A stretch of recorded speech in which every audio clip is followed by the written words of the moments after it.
Hi guys! Welcome back to my channel. Text Nation po ang pangalan ng channel natin. So ito po, pasilip natin naman sa inyo itong aming pagpunta sa Thailand. So pupunta po kami ngayon dito sa Wat Arun Temple. Wat Arun Temple. Dito po yan sa Bangkok, Thailand. So, ayan, nag-selfie po tayo ng konti dyan. Nag-selfie video kasi nga, wala naman tayong videographer, tayo lang.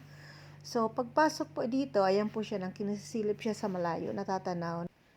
Chao Phraya River po ang tawag dyan. At para makapunta po dun sa temple mismo, kailangan na magbayad ng 5 baht at sasakay sa boat.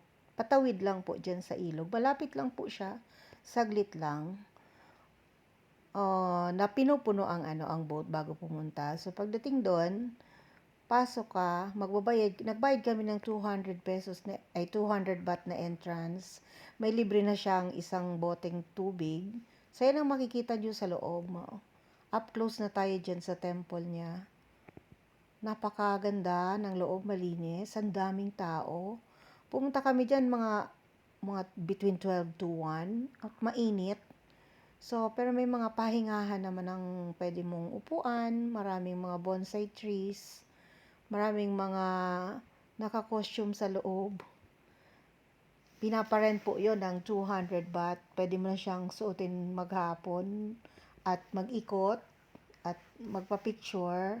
Ginagawa ng mga magjojowa kasi parang meron silang mga photoshoot na nangyayari na remembrance nila. Ang daming mga bonsai trees na magaganda sa paligid. Pero pagpunta namin, mainit pa rin. As in, mainit siya. Kasi nga, tanghaling tapat. So, medyo napagod kami. Kami ni Ma'am A. Yung dalawang kasama namin, si Lem at saka si Jana. Kasi nga, sila mga bata pa. Nag-ikot kami ni Ma'am A, dito lang kami sa Bukana. Di kami masyadong nag-ikot kasi nga, napagod na kami sa dami ng tao at saka sa init. Pero makikita mo talaga ang ganda ng view. Meron naman kaming mga kinuha na mga mga pictures ng konti ng mga remembrance, pero hindi namin talaga siya naikot totally kasi nga nakakapagod.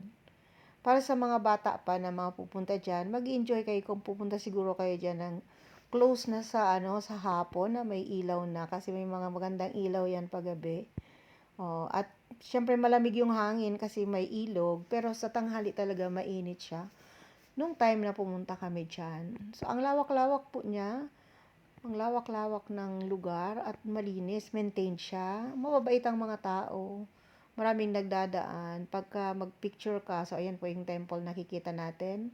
Nag-picture kami dyan. Pwede pumunta po ng malapitan talaga. May hagdan dyan, pwedeng akyatin na hindi na namin kinayang gawin kasi nga talagang nakakapagod.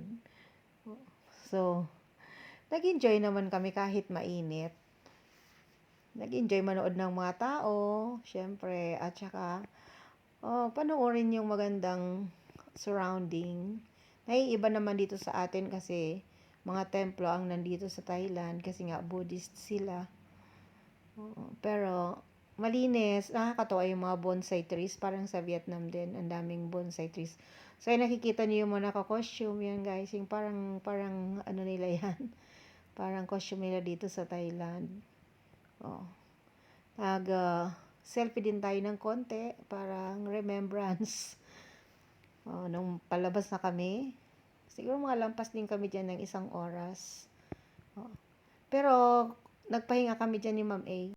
Kumain kami ng meatballs, tofu, at saka chicken sausage. Masarap siya. Masarap yung sauce. Dyan kami bumili. Mura lang, 10 pesos lang yung parang tuhog niya. At natuwa kami at nabusog habang nag-antay kami dun sa dalawang bata pa namin kasama, si Lem at saka si Jana. Ito naman yung pauwi na po kami sa boat. Nakatayo na lang kami kasi punong-puno na. Ayan, ng mga experience namin sa Thailand. Salamat po!